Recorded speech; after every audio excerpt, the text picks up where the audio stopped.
Tudo bom, queridos alunos do curso MEG? Para quem ainda não me conhece, eu sou o professor Edson, sou juiz de direito aqui no Tribunal de Justiça do Rio de Janeiro e hoje nós estamos reunidos para uma aula de revisão em direito ambiental. Nessa aula de revisão para a OAB, nós vamos trabalhar alguns dos temas mais importantes, mais recorrentes nas últimas provas, para que nós possamos aí aprender e revisar os principais dispositivos, os principais conceitos e alguns julgados importantes que podem ser cobrados na prova de vocês, pois tem grandes chances, né, de muitos temas se repetirem. Então, nós vamos trabalhar de algumas noçõezinhas introdutórias, alguns princípios importantes de direito ambiental, algumas normas constitucionais sobre o direito ambiental, a responsabilidade ambiental, a competência em matéria ambiental, algumas regras gerais, e, para finalizar, alguns dispositivos importantes da Lei de Crimes Ambientais. Então, vamos lá. Primeiro ponto importante, o conceito e a natureza jurídica do direito ambiental.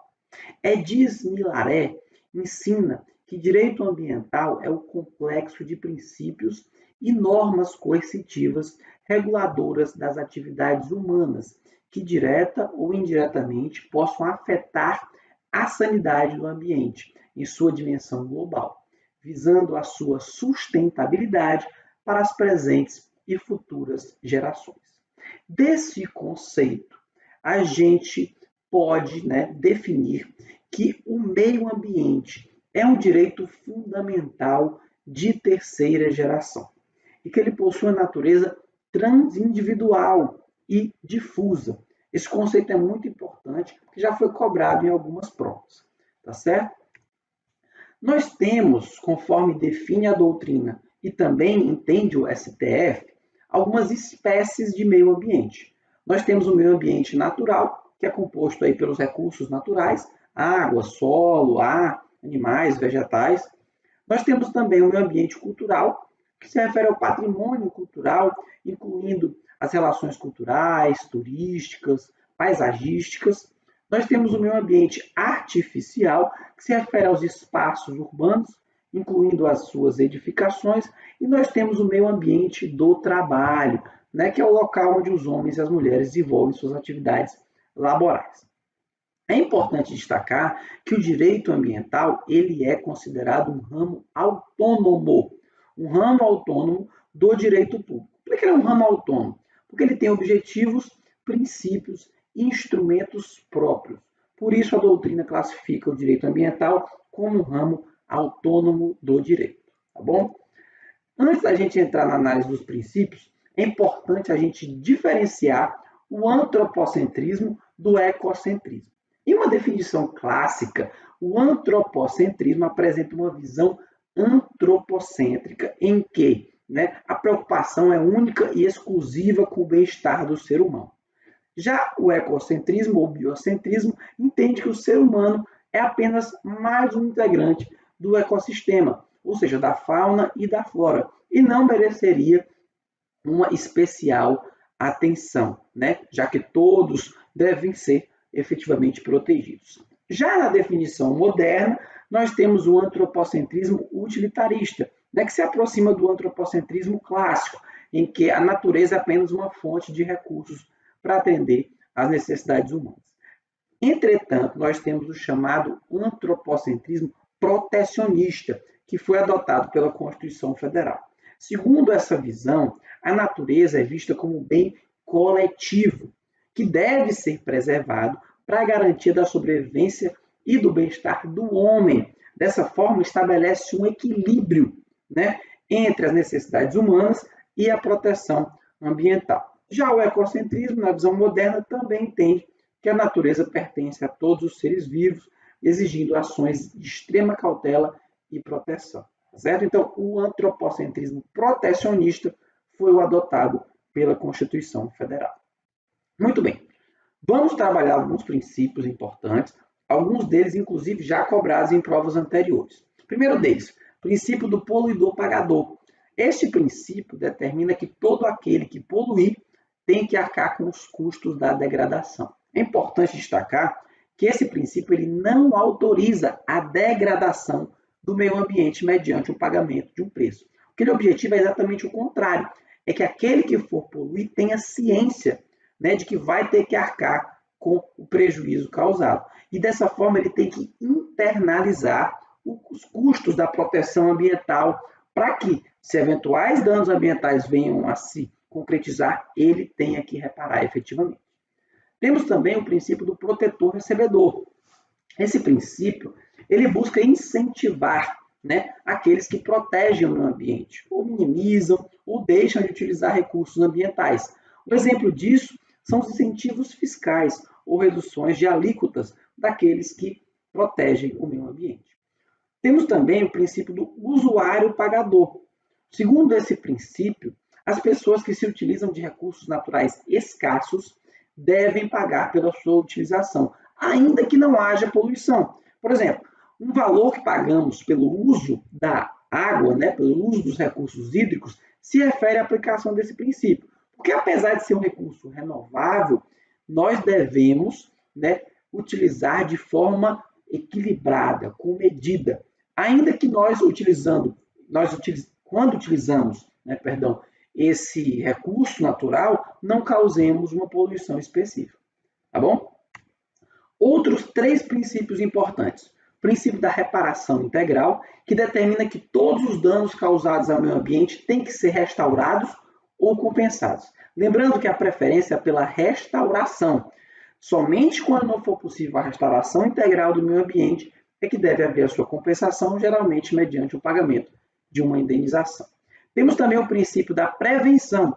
Segundo esse princípio, né, quando houver um dano concreto conhecido que possa eventualmente ocorrer em razão de uma atividade ou de uma obra, deve-se tomar medidas para que esse dano não venha a se concretizar. Ou seja, o princípio da prevenção está ligado a um perigo concreto, conhecido.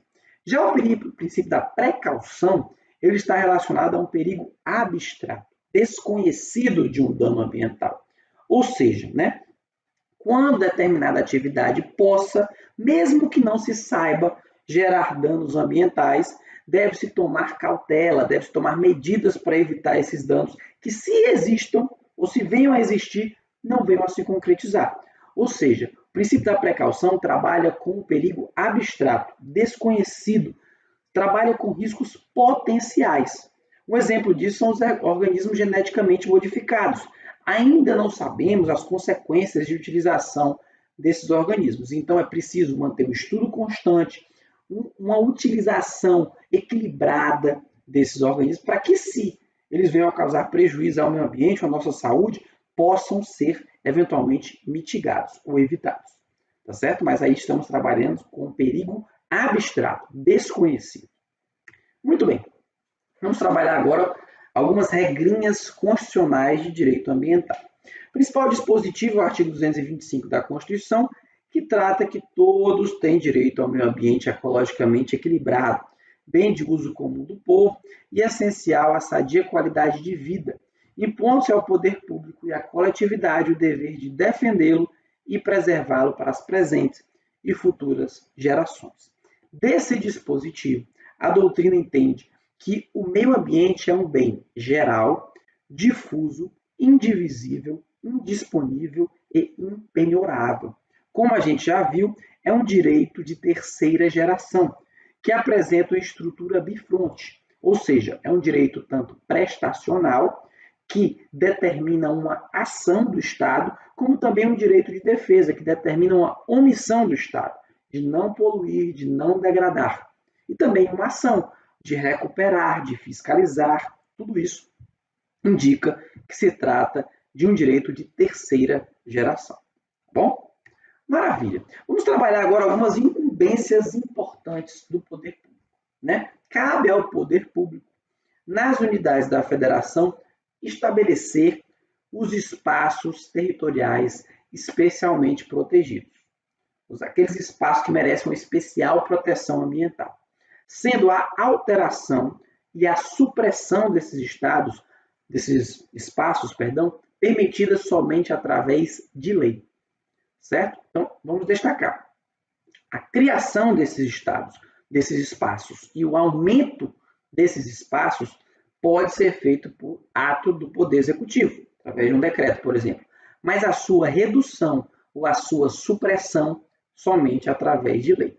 Cabe destacar que o STF entendeu que não é possível a redução ou a supressão de espaços especialmente protegidos através de medida provisória, somente lei em sentido estrito, tá bom? Outra incumbência importante, exigir para a instalação de obra ou atividade potencialmente causadora de significativa degradação ambiental, estudo prévio de impacto ambiental. Esse estudo prévio de impacto ambiental tem o objetivo de definir quais riscos a atividade, pode causar ao meio ambiente, quais danos. Dessa forma, é importante esse estudo para que se conheçam esses danos e, eventualmente, possa-se evitá-los. Por isso, o estudo de impacto ambiental está fundamentado no princípio da prevenção, que a gente viu agora há pouco.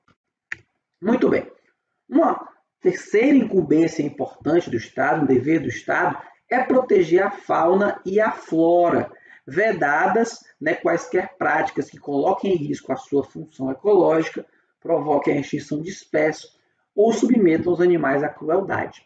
Vale destacar aqui que uma emenda constitucional incluiu um parágrafo que determina que não se consideram cruéis as práticas desportivas que utilizem animais, que sejam manifestações culturais, como rodeio, vaquejada, desde que registradas como bem de natureza imaterial, integrante do patrimônio cultural brasileiro.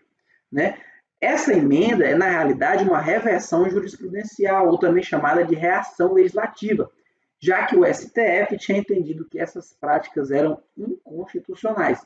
Então veio o Congresso e editou uma emenda para dizer que elas são constitucionais. Resta saber se o STF vai se manifestar novamente sobre o tema e aí entender pela inconstitucionalidade dessa emenda. Por enquanto, há a presunção relativa de constitucionalidade. Muito bem.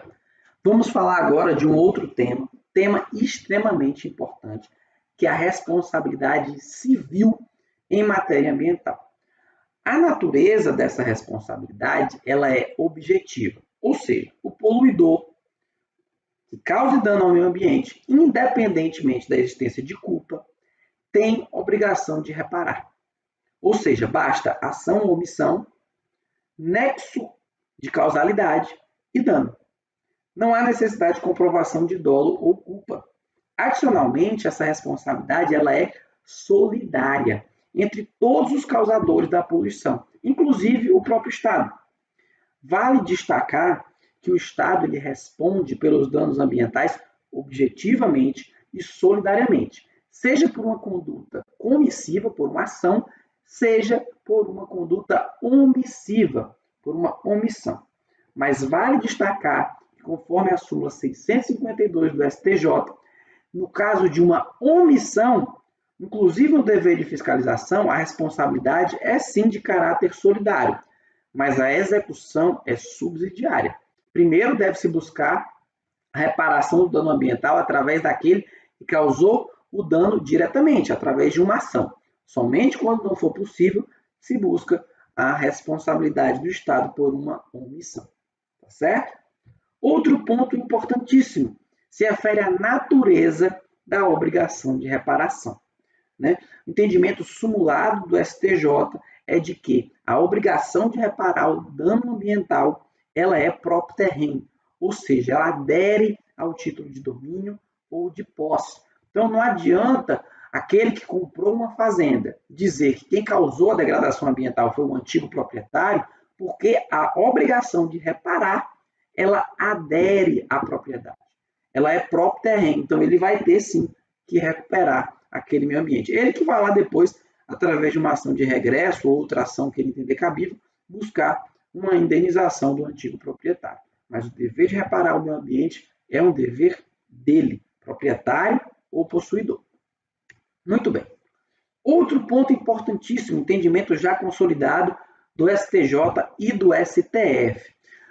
O direito ao pedido de reparação de danos ambientais, ele é imprescritível. Ou seja, a qualquer tempo, é possível se buscar uma reparação por danos causados ao meio ambiente. Adicionalmente, aplica-se a responsabilidade civil por danos causados ao meio ambiente a teoria do risco integral.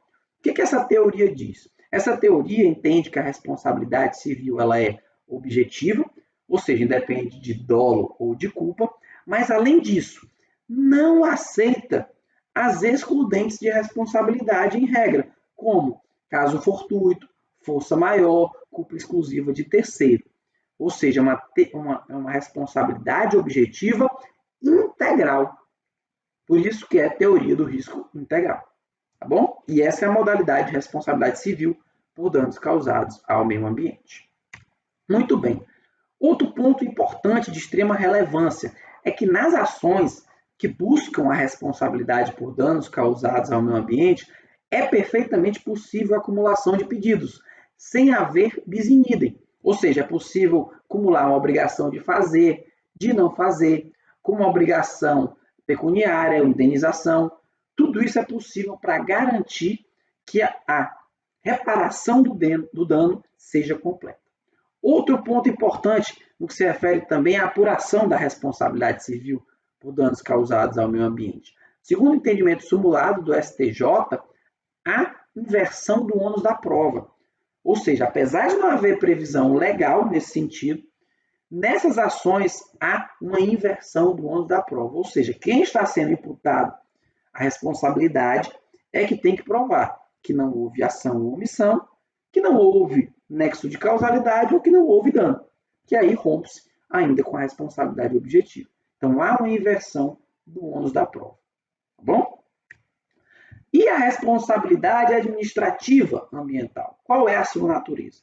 Durante muito tempo houve uma grande celeuma, né? Uma discussão se seria objetiva ou subjetiva. Entretanto, a posição mais segura e atual é de que a responsabilidade ela é subjetiva, a administrativa. Ou seja, depende da existência de dolo ou de culpa. Certo? Informativo 650 do STJ. Bom, vamos tratar agora de um outro ponto muito importante, que é a competência em matéria ambiental. Né? Vamos tratar algumas regrinhas gerais e alguns julgados interessantes, para que vocês possam ter ciência de como as cortes superiores têm decidido sobre o tema. Então vamos lá. Primeiramente, competência administrativa ou competência material ambiental. Em regra, essa competência é comum entre União, Estados, DF e municípios. Está prevista lá no artigo 23 da Constituição Federal, salvo as hipóteses de competência exclusiva, logicamente. Já a competência legislativa, em regra, é uma competência concorrente, tá certo? E vale destacar que a doutrina chama, na hipótese dos municípios, de uma competência suplementar, tá certo? Porque o município ele vai suplementar a legislação estadual e federal de acordo com os seus interesses locais, mas a sua legislação tem que respeitar as normas estaduais e federais. Por isso fala que os municípios têm uma competência concorrente, mas suplementar, tá bom? Gente, como é o resumo então da competência legislativa? A União edita normas gerais, os estados e DF editam normas de acordo com seus interesses regionais e os municípios normas de acordo com seus interesses locais, respeitando as normas estaduais e federais. Tá certo? Vale destacar aquele dispositivozinho da Constituição Federal que fala que os estados podem sim editar normas gerais, quando a União não editar essas normas. Entretanto, se a União vier a editar posteriormente normas gerais, vão ficar suspensas as normas estaduais naquilo que forem contrárias às normas federais. Tá certo? Previsão expressa do artigo 24, parágrafos da Constituição Federal. Beleza? Maravilha. Vamos ver alguns julgadinhos interessantes agora sobre a competência em matéria ambiental. Primeiramente, um julgado muito interessante foi o do STF, que entendeu pela constitucionalidade de uma lei estadual que permitiu o sacrifício de animais em cultos religiosos de matriz africana. O STF entendeu que não haveria competência privativa da União para legislar sobre direito penal, porque essa norma seria referente ao direito ambiental, que seria de competência concorrente. Adicionalmente, a Corte Superior Suprema entendeu que, ponderando, entre a liberdade de culto e o meio ambiente, nesse caso específico, deveria se sobrepor à liberdade de culto, por uma questão de proporcionalidade. Porque, diariamente, são sacrificados diversos animais para o consumo humano. E por que não seria possível o sacrifício de alguns para o exercício da liberdade de culto? Desde que tais respeitassem as regras das normas locais, regionais, e que não submetessem o animal a uma crueldade exacerbada, extrema nesse sentido. Um julgado muito controvertido, mas esse foi o entendimento da Corte Suprema. Certo? Outro julgado muito interessante, que entendeu que é constitucional a lei estadual que proíbe a utilização de animais para o desenvolvimento, experimento e teste de produtos cosméticos. Primeiramente, a Corte Suprema entendeu que é constitucional essa lei estadual, por ser uma hipótese de competência legislativa concorrente, como a gente já viu, envolvendo o meio ambiente, hipótese de competência concorrente. Então, poderiam os estados, sim, legislar sobre o tema. Adicionalmente, apesar de haver uma norma geral sobre o tema, os estados podem editar normas que sejam mais protetivas ao meio ambiente, porque não haveria aí uma violação da norma federal. O estado, na verdade, está editando uma norma que se refere ao meio ambiente, mas que é mais protetiva que a legislação federal, como é esse caso. Então, não haveria inconstitucionalidade nesse sentido. Tá bom?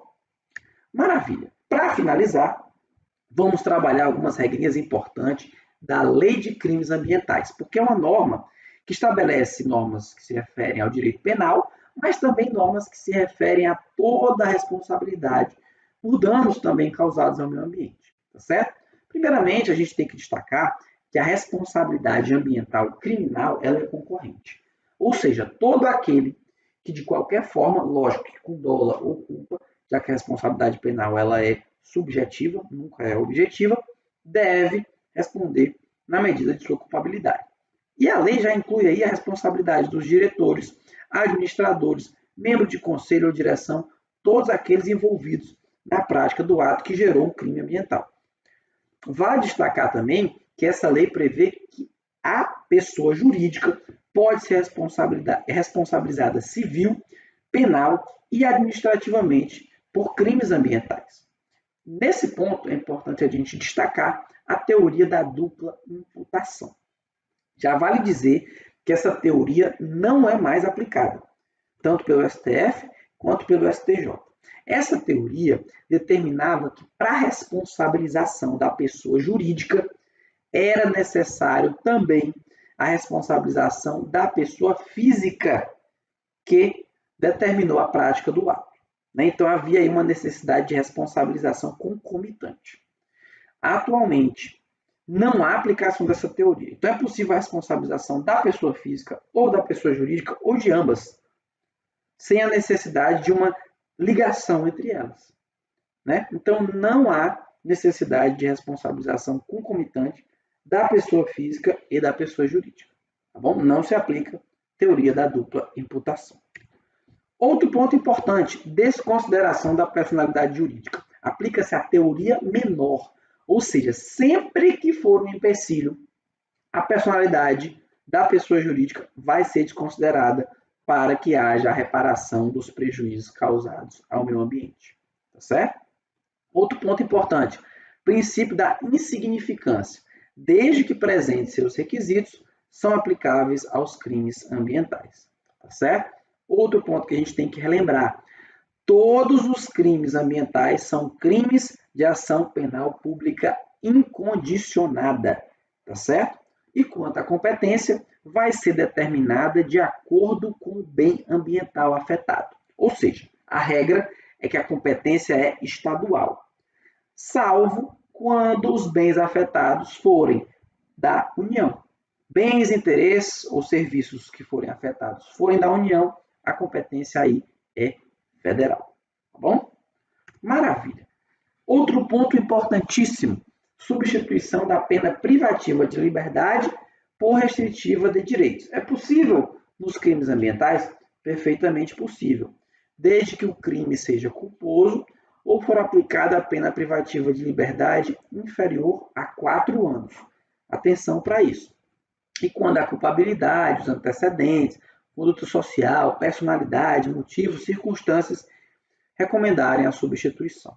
Ou seja, ao contrário do Código Penal, a Lei de Crimes Ambientais exige que a pena seja inferior a 4 anos. Já o Código Penal exige que ela não seja superior a 4 anos. Ou seja, conforme o Código Penal, a substituição pode ocorrer quando ela for igual ou inferior, né? Mas na Lei de Crimes Ambientais ela tem que ser inferior, tá bom? Vale destacar também que, diferentemente do Código Penal e seu artigo 44, a lei não proibiu expressamente o benefício para a reincidência em crime doloso, nem para a reincidência em crime específico. Tá bom? Suspensão condicional da pena. Também é possível nos crimes ambientais? Perfeitamente possível.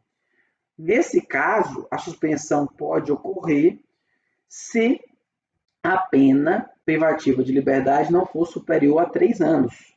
Diferença da legislação geral, que permite essa situação se a pena for superior, não for superior a 2 anos. Então, mais uma diferençazinha do Código Penal para a Lei de Crimes Ambientais. E suspensão condicional da pena, do processo, perdão, é possível? Perfeitamente possível.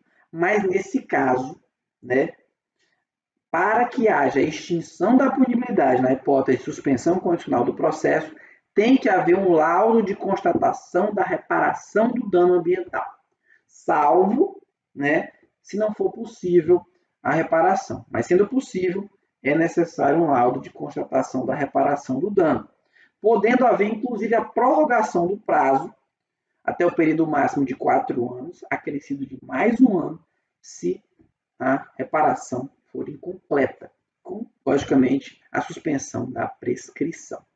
Certo? Então, cabível a suspensão condicional do processo, desde que respeitado, né, o artigo 89, lá da Lei 9.099, e, na hipótese de crimes ambientais, temos mais um requisito, que é o laudo de constatação da reparação do dano ambiental para que haja a extinção da punibilidade.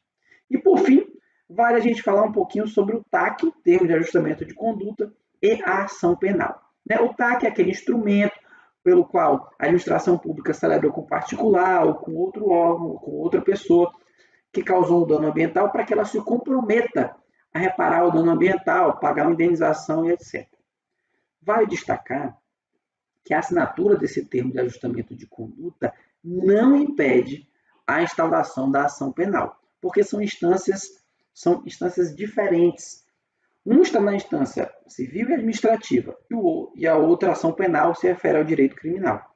E dessa forma, não há uma vinculação entre o TAC e a ação penal. Assim, entendeu o STJ no informativo 625. Tá certo? Gente, a aula acabou. Espero que tenham gostado. É uma aula com muitas informações, informação muito rápida, né? Então assistam aí mais de uma vez. Espero que vocês gostem. Quaisquer dúvidas, mandem no suporte. Um grande abraço e boa prova. Valeu. Tchau, tchau.